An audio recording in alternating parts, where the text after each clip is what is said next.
This is Maureen Cedro, bereavement counselor for Excela Health Hospice, and I would like to invite you to sit with me for a while.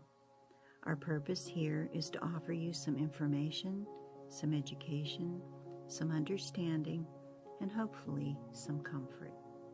Grief is often referred to as being brokenhearted.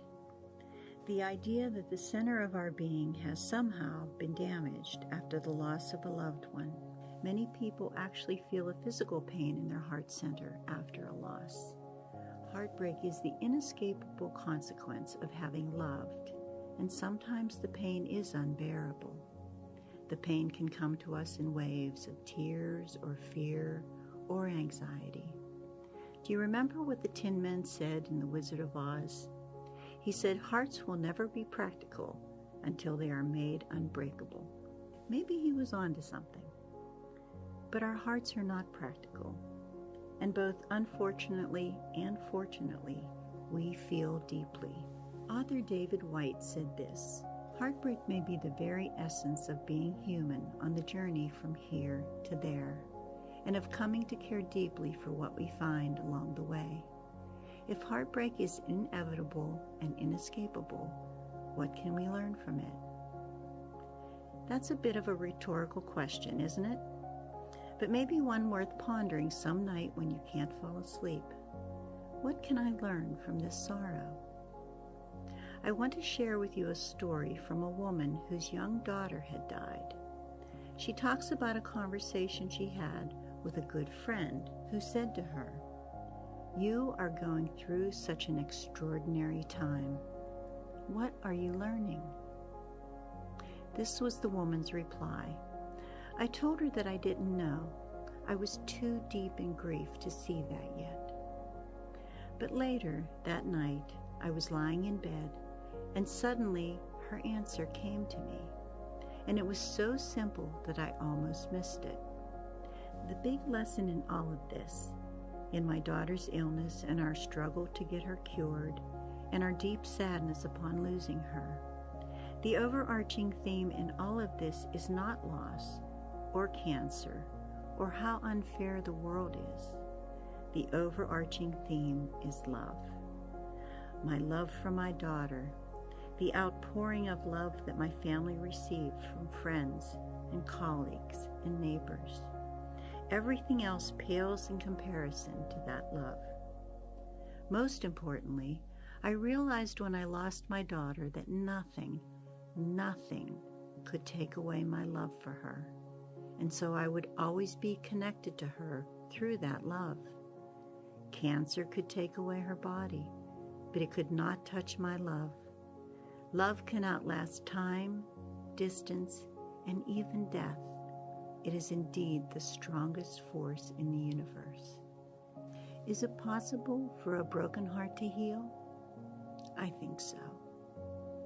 Something that I do hear often from my bereaved is that in the midst of their grief, their compassion and understanding has grown exponentially. That their heart, while still broken, has also broken open to the pain of others, and their ability to care for and support others who grieve has expanded. Not only their understanding, but their hearts as well. David Wolpe said, "The only whole heart is a broken one, because it lets the light in." But there will always be moments in the journey when the tears or the fear or the anxiety overtake you. And because of these moments, I would like to share with you an age-old somatic practice called the anchoring heart technique.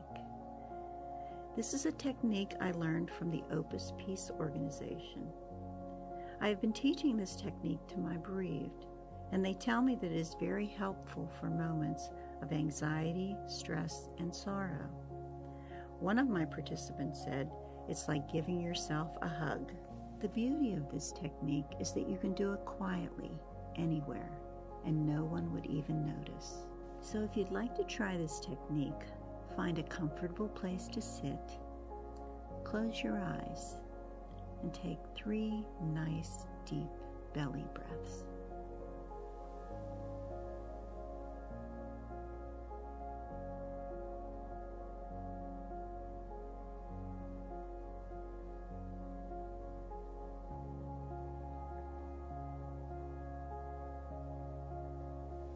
take your right hand and place it over your heart.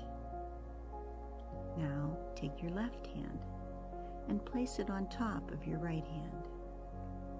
Relax your shoulders. Just relax. Now take a breath in, and as you exhale, say quietly to yourself, breathe.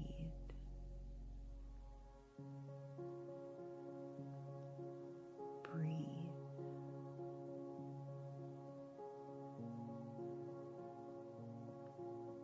Breathe.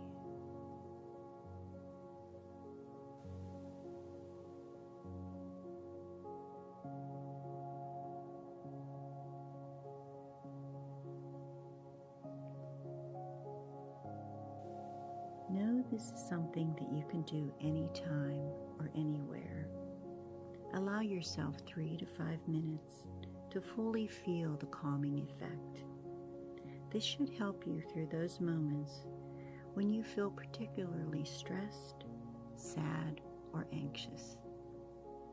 This is also a technique you can use on others by placing your hand on top of theirs or placing your hand in the center of their back. You can also come back to this page and I will talk you through again. Hopefully, right now, in this minute, you are feeling a bit more relaxed. In closing, I'd like to offer you a cup of comfort with a poem by Galway Kinnell, The Bud. The bud stands for all things, even for those things that don't flower.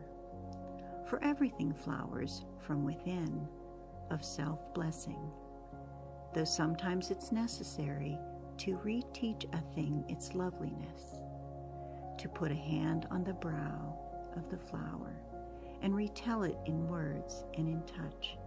It is lovely until it flowers again from within, of self-blessing. So thank you for listening.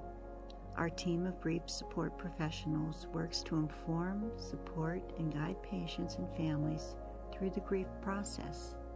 If you or someone you know is in need of support, please contact us at griefsupport@excelahealth.org. That's GRIFSupport@EXCELAHEALTH.org. You may also use this email address to write in any questions or comments you would like to share about your grief journey. We have several options for receiving support, including many live meetings as well as an online support group. Look for us on Facebook under Excela Health Grief Support and request to join our grief support community. And please check this page often for updated information. Please remember, this is a journey.